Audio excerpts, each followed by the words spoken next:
So, a while back, there was some concept art for a Batman Beyond movie that never got off the ground, and the art looks stunning. It was made by Yuki Demirs, who is one of the production people on Spider-Verse. And while looking at these pieces, it made me think about Terry McGinnis and Miles Morales and just how they kind of are the best case examples of a legacy hero done right, where they were able to successfully take on the mantles of Batman and Spider-Man respectively. And I wanted to explore why that is. Superheroes have been around for a long time, but it's been mainly just these two that have been able to embed themselves into the cultural zeitgeist as Batman and Spider-Man as well. But before we get into that, I want to get some stuff out of the way first. Yes, I am aware that there have been other heroes that have taken on the mantle of their respective heroes. I know that Jaime Reyes became Blue Beetle. I know there have been so many different Flashes and various amounts of Green Lanterns. The problem is that most people in the audience don't know the difference between most of these characters, and thus they have failed to stick themselves into the public conscience as the heroes they're trying to embody. Most audiences don't know the original Ted Kord. Most audiences probably couldn't tell the difference between most of the Flashes. If nothing else, I can at least learn the Flash's secret identity. I have no idea who this is. Now that that's out of the way, we can't really talk about Batman and Spider-Man without first talking about the originals. Batman and Spider-Man are some of the most iconic superheroes to ever exist. Everyone knows about Spider-Man's iconic quote of, "With great power comes with great responsibility," and everyone knows about Batman's crusade against crime and villainy. Start pounding, Joker. As the first, Bruce and Peter have quintessentially defined what it meant to be Batman and Spider-Man respectively, and they're the bar in which every subsequent version of the hero is held to. And therein lies the first problem when discussing this. How do you separate Bruce Wayne and Peter Parker from Batman and Spider-Man, and secondarily, what are Batman and Spider-Man supposed to embody and represent? And those are loaded questions. For all intents and purposes, in the character writing, Bruce and Peter would almost never willingly give up the mantle, permanently or long-term. It would go against everything they ever stood for, and in the meta-cultural perspective, Spider-Man and Batman are so impactful, it wouldn't be wrong to say that they are part of the American mythos. And having shaped generations of childhoods, my own included, it's understandable that audiences multi-generationally have grown attached and can't really let go. There's also the financial incentive in the room, where they're also what keeps selling to audiences. So comic publishers and studios have a lot of financial incentive to never really let these characters go, or even necessarily develop permanently. Just reboot them. Again, and again, and again. So when other characters do try to take over, they've almost never been able to stick around for the long term successfully. Peter has had various clones take over for him over the years, and Bruce has had all the Robins take up the mantle of Batman at some point or another. But the mantle always goes back to the originals. And the reason why becomes almost obvious once you watch Spider-Verse and Batman Beyond. Almost every attempt to do their legacy justice fails because they're not adding anything new to differentiate themselves from their predecessors, and instead settle and are merely trying to emulate what has come before. I could have handled this alone. If that's your best Batman, you're not gonna fool anyone. Most of the time, they're not establishing a character different enough from the originals, whom are so beloved and so always in the back of the audience's mind that it becomes obvious that these new characters were always destined to fail. For an effective legacy hero, it's not about just trying to uphold a legacy, it's about what new thing you're bringing to the table. Pausing off of Batman and Spider-Man for a moment, a lot of the other attempts to do legacies for other heroes also fail, in part because of the inverse of what I just said. A lot of these other legacy attempts don't really try to represent or carry the meaning of what these heroes stand for, which makes them almost entirely divorced from these characters in everything but name. It's like finding out that Spider-Woman has nothing to do with Spider-Man and instead was a Hydra experiment, but just kept carrying the whole Spider name thing for branding. Or how Riri Williams and Victor Von Doom tried unsuccessfully to take over for Iron Man in the comics years ago. Or how Miss Marvel is so different from Carol Danvers that it's a situation like Spider-Woman, where there's no actual through line between them and the original heroes they attempt to uphold. Alright, back to Bats and Spidey now, and our big philosophical questions here. How do you separate yourself from your predecessor, and what does this legacy and mantle even mean? Let's start with Terry and Batman because he's the oldest. So here's a little fun fact about Terry.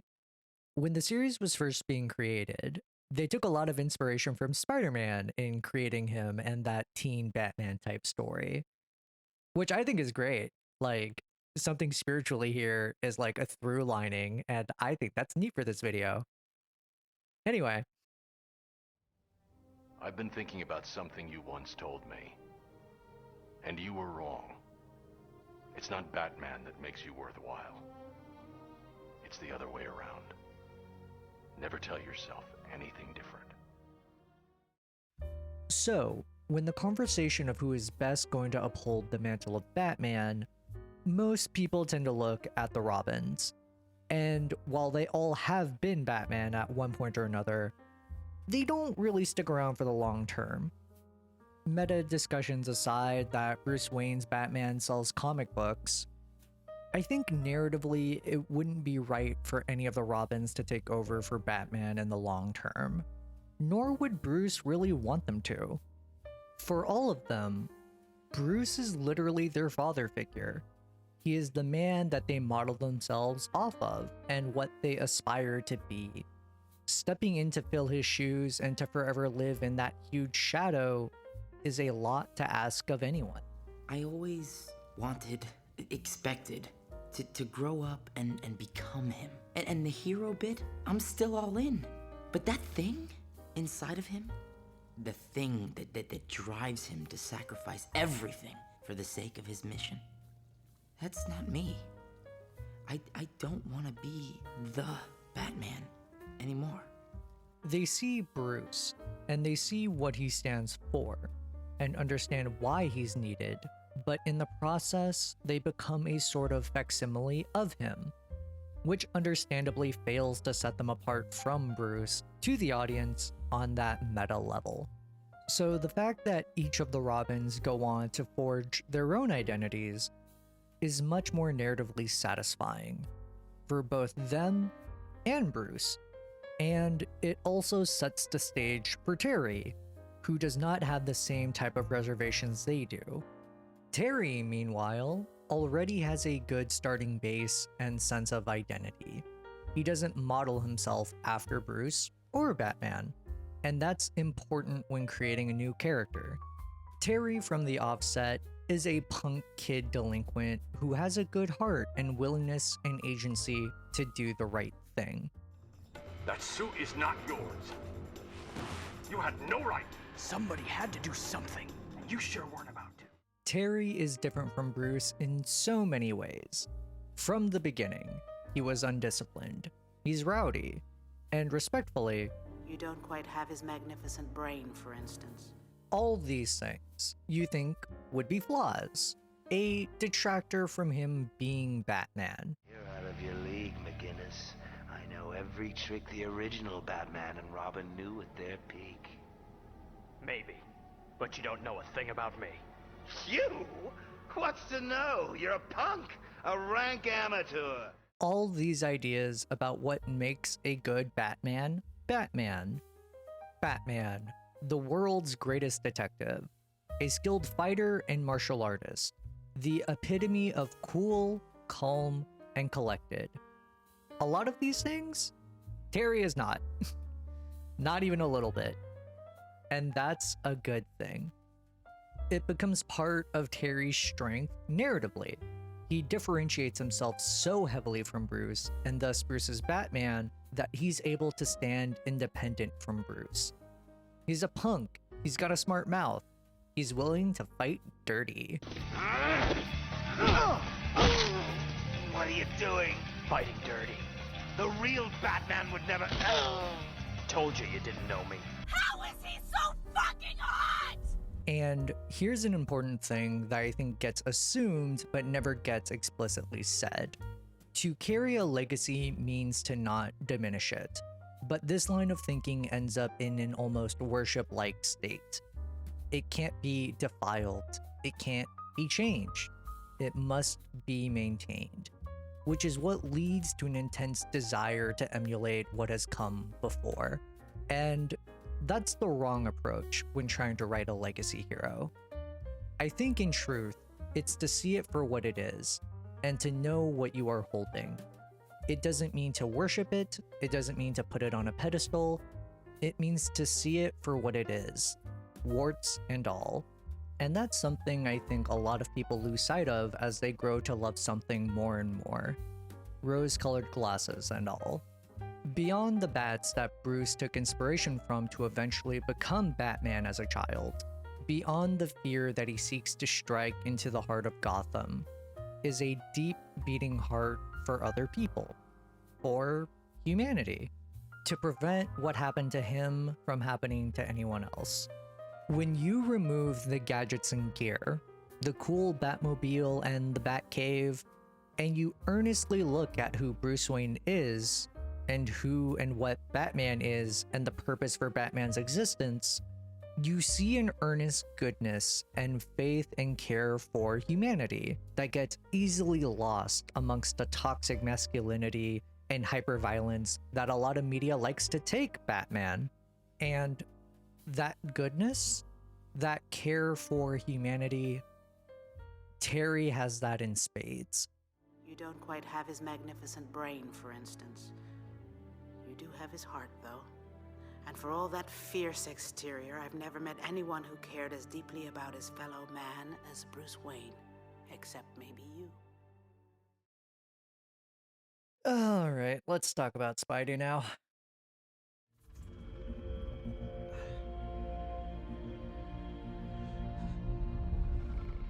I thought I was the only one. You're like me. I don't want to be. I don't think you have a choice, kiddo.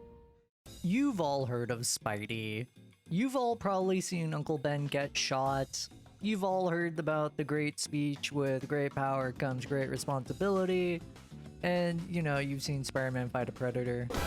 You don't need me to give Spider-Man an introduction. Or rather, you don't need me to give Peter Parker's Spider-Man an introduction. Because on a cultural level, we have a strong sense of who Peter Parker's Spider-Man is. So this leads to a notable question. Why Miles, when we have a universally beloved Spider-Man at home? Thank you, Peter. You're one of our best. Where Terry is set so far into the distant future where there's a Batman vacancy, Miles is in the present and has a lot more to contend with being Spider-Man. For those of you who don't know, let me give you a quick rundown on Miles. So, Miles was pushed into creation by Donald Glover after a replacement for Peter Parker's Spider-Man when he dies in the Ultimate Universe of 1610. And from the offset, people were not pleased, both in Universe of 1610 and in our universe. Let's read some of the fan letters that Marvel got when Miles Morales first showed up into the scene.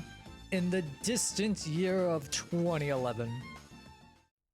Dear Marvel, I am wholeheartedly against the decision to replace Ultimate Peter Parker with an African-American/Hispanic person.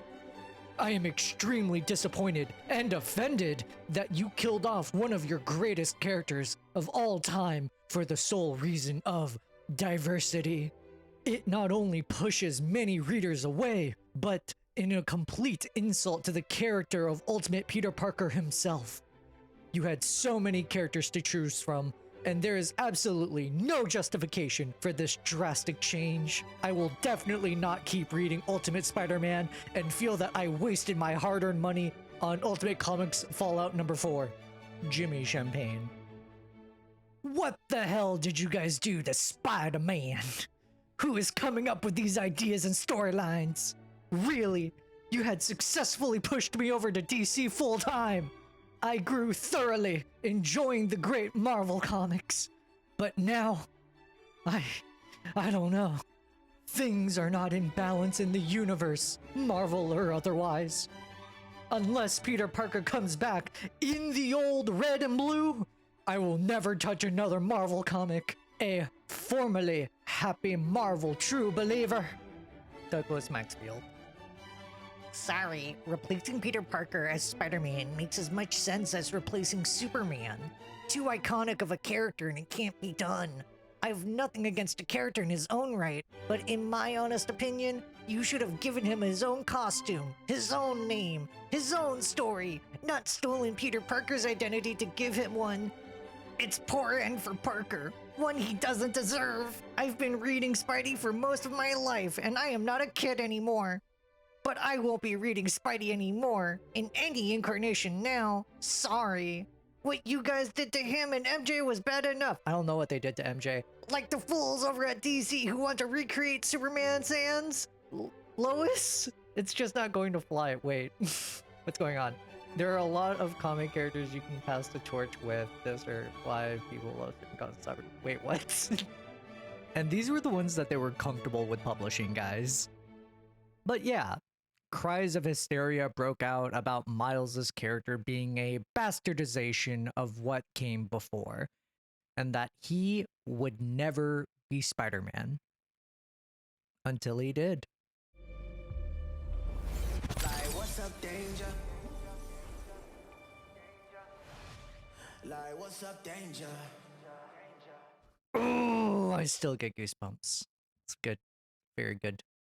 I mentioned earlier that part of being a successful legacy hero is someone who can stand up for what the hero believes in or what they're supposed to represent while adding something new to the legacy. So, what does Miles add? But I have a confession to make. I'm black. You're what? And before anyone gets on me about this, yeah, I know he's half Latino. There's a decent amount of people who feel very uncomfortable with talking about race as a subject matter. But I'm not one of them, so let's talk about it. Being black is a legitimate, valid part of Miles' identity, and it adds something new to the legacy and the conversation of Spider-Man. Spider-Man at their core is a working class hero. He's a hero of the people. Prefer to be at a normal school among the people. This is a character by design, is created to explore the common problems that people face. When Stan Lee talks about the creation of Spider-Man, one of the common through lines is that he'd be a regular person who experiences regular people problems. He'd have trouble maintaining his relationships, he'd have trouble keeping up with work and school, and he'd have trouble managing his life. With Miles, it maintains that same core intention. Racial identity is a topical subject matter back then in 2011 as it is now. And recognizing the injustice and unfairness of it all is a regular common problem for literally anyone who is not a white person. Race is a notable factor to character writing if the writer decides it's important. And you can always kind of tell when someone doesn't know how to write it. For Miles, it's not just about being an interesting character, it's about what he's representing for other people as well. I never knew how important it would be to meet a role model like you. Role model? Yeah, a black superhero. I don't know, it validates me somehow. Heroes come in every color, my friend. I know. It's just that sometimes I wish there was a black superhero back home for folks to look up to. Miles being black adds a new perspective to being Spider-Man. Everyone knows the countless teenage loser Spider-Man that keeps getting retold over and over and over again, and it's meant and designed to be a relatable experience. Miles being black, and especially in his first comic run, heavily emphasizes on privilege, luck, and legacy. This is just another angle of the relatable high schooler or common marginalized experience. And that's a new angle that most readers haven't actually seen before. And I legitimately can't name another teen black superhero that actually gets to go to high school other than like Static Shock. And that came out in like, what?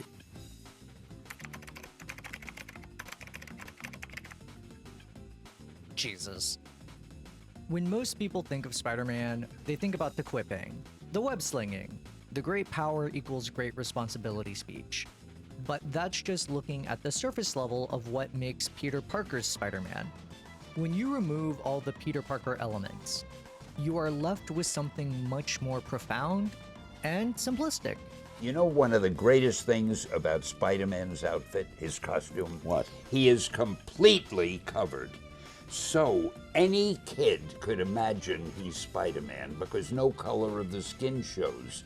He could be black under that, he could be red, he could be yellow, he could belong to any race. And that wasn't done purposely, it was done accidentally. But I think it was the best thing we did, making him so that he could be anybody under that costume. It's a really sweet sentiment that anyone can be Spider-Man. Anyone can be a hero.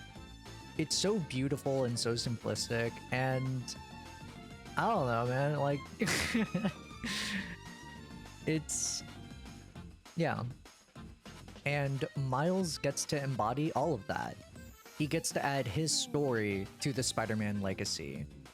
This idea that anyone can be a hero, that anyone can be Spider-Man, and he's only gonna be a better Spider-Man as time goes on. I'm Spider-Man. I'm not the only one. Thanks for watching, and thank you for letting me be your background noise. You know the drill. Like, subscribe, comment. I don't know. TikTok? I don't know how any of this works, man.